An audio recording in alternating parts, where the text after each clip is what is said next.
What's going on, guys? What's going on? I hope you guys are having a great day. Welcome to the Black Financial Channel. My name is Dr. Boyce Watkins, and today we're going to talk about how a $100 investment was turned into a $157 billion behemoth.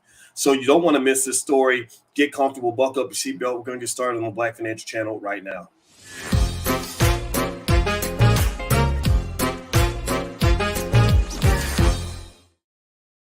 Hey, what's going on, guys? Welcome to the Black Financial Channel. That's theblackfinancialchannel.com. My name is Dr. Boyce Watkins. I am your friendly neighborhood finance professor. On the Black Financial Channel, we talk about Black wealth and Black economics every single day. Sometimes we do it as much as 10 times a day, and we believe in the B1 philosophy. B1 means we are Black first. It doesn't mean we hate anybody. It just means we love ourselves. Give me a yes in the chat if you understand that loving Black people does not mean you have to hate anybody. Doesn't mean you have to be mad at anybody. Doesn't mean you have to sit around complaining about what other people are doing, what other people are getting. It just means you got to go get it for yourself. So I want to say hello to everybody, a shout out. I'm here in Atlanta for the Generational Wealth Conference hosted by my good buddy Julian Gordon. I'm going to be speaking tomorrow in the ATL, and let's get it cracking. I want to say hi to Domika and Carol Johnson and Max Law and Tuesday Watkins and Kelly Beavers and Keith Brown. Good to see you. Shout out the city you're from. Also, please hit the thumbs up button. And don't forget, this podcast is on Spotify and Apple. Just look up the Dr. Boyce Breakdown. So let me tell you a little story. I'm going to tell you a little story about a company that you may have heard of called UPS. UPS is a company. The reason UPS is the topic of conversation today is because I want you guys to really understand what it takes to build massive industry in America, what it really takes to create something that leaves an unbelievable generational legacy that will have your grandkids singing your praises for the next 200 or 300 years, that will put you on the map, that will have you ball out of control, bigger than any rapper could ever ball, bigger than any basketball player, bigger than anybody out here on TV. This is basically a Powernomics conversation. So everybody type the word Powernomics in the chat, and I'm going to break this down for you. And also at the end, I'll dig up one of the stocks that I've been looking at. And if you wait around till the end, I'll give you a stock that I've invested in that hopefully will help you. Okay, so here's the deal. Let me just kind of give you a quick timeline to help you understand this. I put some of this on my Instagram. My Instagram is The Real Boyce Watkins. And UPS is a company that a lot of us have used. A lot of us know about this company. But what a lot of us don't know is that UPS was founded with a $100 investment. $100. Now, maybe $100 in 1907. Maybe it's $1,000 now. Maybe it's $1,500 now. I have no idea. I could look it up. But either way, it was a very small amount of money. And let me tell you how UPS was actually founded. It was actually founded as the American Messenger Company in Seattle by a 19-year-old kid named Jim Casey. And in 1913, UPS changed its name to the United Parcel Service. It was originally called the American Messenger Company. And what I want to do is actually show you all so that we can see the vision. Sometimes to see the vision, you got to see the vision. To be the vision, you got to see the vision. So that's Casey, and that's one of his partners. Let me see. The partners listed here are, let's see, Claude Ryan, and then he had his brother George. Now, let me explain to you this. Now, they don't even look like 19-year-olds, right? 19-year-olds back then wore suits or whatever. Now, everybody's sagging. Everybody want to brag about babies, mamas, and kind of look raggedy. But these guys were looking sharp, and because they had a sharp vision. They had a big vision for their lives. They have big goals, big dreams. They probably didn't know, though, that their company was going to be worth $157 billion 100 years later. They had no idea. In fact, this is the point I want to make to you guys, is that a lot of the things you're creating now that seem small, that seem raggedy, maybe you're a 19-year-old kid who doesn't feel like you can do anything. The reality is that there are a lot of great American companies that were started with almost nothing. This is a $100 investment. Now think about this. I want to talk about mindset. A lot of people might have gotten that $100 and just spent it. A lot of people might have took that $100 and paid the rent, for the month or two, right? A lot of people may take that money and throw it away at the mall, right? And here's the thing: you have a lot of your hip hop artists, a lot of your athletes that have a whole lot more than $100, and they throw away that money and then they brag about it on Instagram, and everybody cheers along. Everybody thinks that's good. But what you don't understand is that whenever you throw away money, whenever you consume and spend money on things you really don't need, things that are just going to disappear and go away, you are killing your legacy. You are killing possibility. You are killing opportunity. You are killing the economic status of your grandkids because you're throwing away money that should be put in a position where it's allowed to grow. So, to give you just a quick narrative on the story of UPS, UPS, and I put a lot of this up on my Instagram. My Instagram is the Real Voice Watkins. Follow me if you want to learn and you want to grow and also want to have fun. Sometimes I get a little silly, but a lot of the stuff up there is informative. Basically, in 1907, it was founded as the American Messenger Company in Seattle by Jim Casey, who was 19. They were delivering packages on their bicycles. In 1913.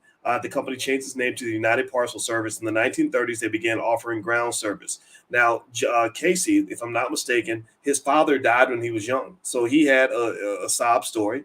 He could have leaned on that sob story. He could have just never done anything with his life and just said, well, my daddy died. And that's why I'm sitting around smoking weed and living in my mama's basement at the age of 40.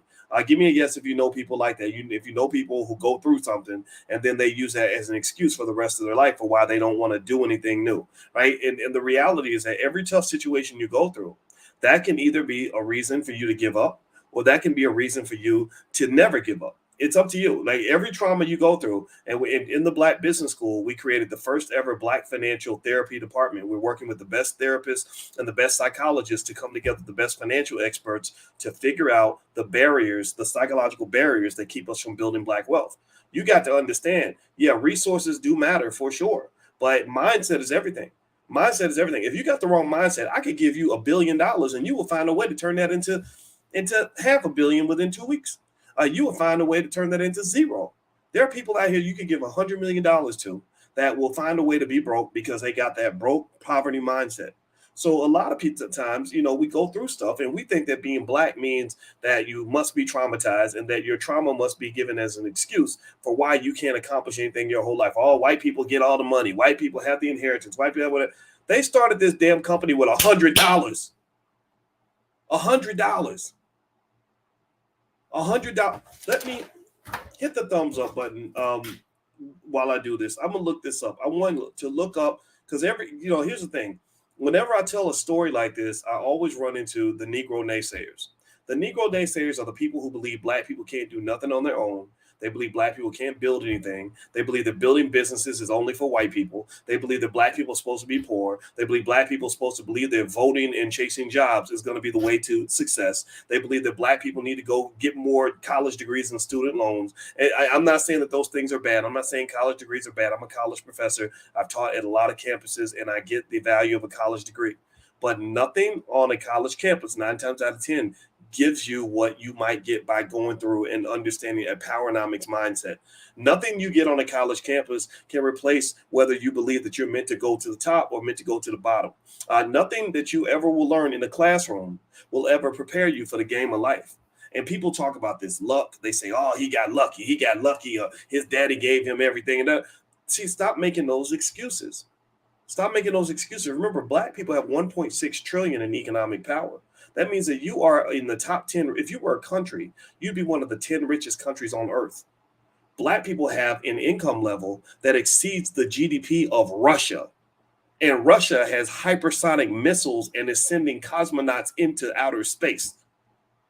And you got more money than they do. And yet you up here talking about, we can't really do nothing because we don't really got nothing. Get out of that mindset. That mindset is what kills you. That mindset is what keeps you where you at. They taught you to be broke. They taught you to be poor. They taught you to believe that you ain't meant to be nothing. They taught you to celebrate the tiniest of successes. You're supposed to be jumping 80 feet off the ground. They got you celebrating when you get 6 inches high. Ooh, he finished high school. Ooh, that's a big deal because it's a Black man. He's supposed to be dead or in jail. He's supposed to get killed by the police. No, he's not. Your son is supposed to fly. A lot of you. Let me show you. I'm going to show you the picture. Very mediocre looking white guy. 19 years old. Got together with his homeboy and said, let's deliver some packages on our bicycles. And we're going to call this company the American Messenger Company. And they had no idea that what they were pouring into was going to turn into UPS, which is now worth $157 billion. Get Give me a yes if you are hearing what I'm saying. Please give me a yes to let me know that you are internalizing this. Give me a yes. And in fact, while I do this, hit the thumbs up button, thumbs up, share, subscribe. I'm sharing this story because I need y'all to understand that when you are out here just chasing jobs, or you're, people didn't understand why I was so concerned when everybody was so happy to see Deion Sanders leave HBCUs and go to University of Colorado. I wasn't mad at Deion. I love Deion. And it was because I love him and respect him that I was like so alarmed, because that I believe that he was sitting on $100 billion possibility, that there was $100 billion in total wealth that would come to HBCUs in the next 100 years if we as Black men go and support our institutions. I support an HBCU. It's called the Black Business School. I went and built one. I could have sat at Syracuse University, continued to get my raises, continued to be in their space, and I wouldn't be 1/3 of what I am when I am in a space pouring into Black people every single day. I'm not saying that it makes him a bad person. I'm saying y'all don't understand what these things look like after you pour into them for 100 years. You have athletes that are begging the NFL to let them own 2% of a damn team, and they don't understand the Chicago Bears were purchased for $50. They don't understand that the Green Bay Packers were bought for $100. So here's and let me give you some factoids for the Negro naysayers. This is for the people who believe Black people can't do nothing. They say, well, $100 was a lot of money back then. $100 is a lot of money. Okay, well let's do the calculator. Okay, if you look at it in inflation calculator, $100 in 1907 is equivalent to $3,157.41. $3,100. So I need y'all to answer me this question. Riddle me this. How many of you, if you went to your family and tried to raise $3,100 to start a business that would be worth $150 billion in 100 years, possibly, maybe less, maybe more, who knows? How many of you could pull that off? If I said, you know what, you got to start a business, it's going to cost you $3,100 to get started. How many of you believe that that is possible for you or for your family? Give me a yes in the chat. I want the visionaries to speak up, please. Everybody that understands where I'm coming from. I sound like a weirdo to some people because small-minded people will never understand where I'm coming from. They can't see 100-year visions. The Chinese can. That's why the Chinese are the most dominant economic force on the planet, because they made a 100-year plan. What is your 100-year plan? I'm here this week speaking at the Generational Wealth Conference, and this is on my mind right now. Let me also ask you another question. How many of you can think of a time, maybe in 2012, 2013, where you spent more than $3,100 on some shit that you don't even own anymore? How many of you can point to at least $3,100 that you wasted in the last couple years that literally was spent buying something where you have nothing to show for it right now? How many of you can say, dang, if I go back and look at where I spent my money, there's at least $3,100 missing that literally disappeared into thin air? I'm not dogging you. I'm not attacking you. I'm guilty too. We all guilty of that. We all guilty of crapping on our own legacy. We're all guilty of taking something that could be real and not having enough vision to make it real. I'm trying to help you have economic vision. I'm trying to help you have wealth vision here. All of us do. All of us do that.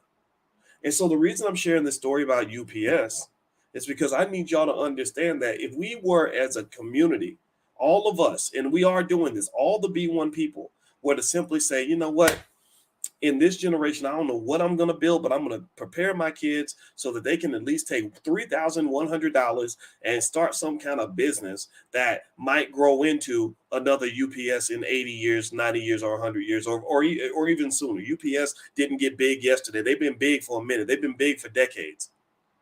Imagine if every single person, imagine we started 10,000, 50,000, 100,000 businesses in our community with our $3,100. You can't tell me that at least 10 or 20 of those businesses wouldn't become massive economic behemoths like a UPS. These 19-year-old kids, these weren't college professors. These weren't college graduates. These weren't business school majors. These weren't well-endowed people who came from money. These weren't people who had MBAs. These were 19-year-old kids who were hustling to survive, who said, let's develop some infrastructure to maintain what we have. These were people who had a raggedy little business that nobody gave a damn about and said, let's take pride in our little raggedy business and maybe it'll turn into something. That's all they were. They were probably not as educated as about 80% of the people in this room right now. So if they can do it, then why can't you do it? Well, you know, the difference is that you don't have faith in yourself. Nobody taught you how great you are. Nobody told you how special your children can be. Nobody told you what you're sitting on. You're sitting on a gold mine, Black people. UPS, founded in 1907 by a 19-year-old kid with $100. That's the story. In the 1930s, they began offering ground service. In 1940s, they offered air service. In the 1950s, they started offering international service. 1975, they went public on the New York Stock Exchange. 1980s, they began offering overnight delivery. 1990s, expanded into logistics and supply chain management. The 2000s launched UPS My Choice and UPS WorldShip. 2010s became a major player in the e-commerce industry. 2020, one of the world's largest package delivery companies with over 500,000 employees worldwide.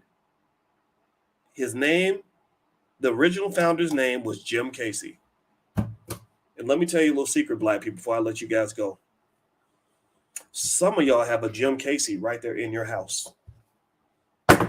Some of you have been blessed by God with some young man or young woman that's in your house right now. Maybe he's playing video games. Maybe she's at cheerleading practice, who has the ability to do exactly what Jim Casey did. One of y'all have that child in your house. One of y'all have the chosen one in your home. I guarantee it. And so the same way, if you had given birth to a baby Jesus or something, you are the steward of a multi-billion-dollar asset for the Black community. And so what I ask you to do is to ask yourself, how seriously am I going to take the responsibility I have of raising Black children who are going to be able to build the next generation at an extraordinary level? What are you doing with those kids? What are you putting in their ear?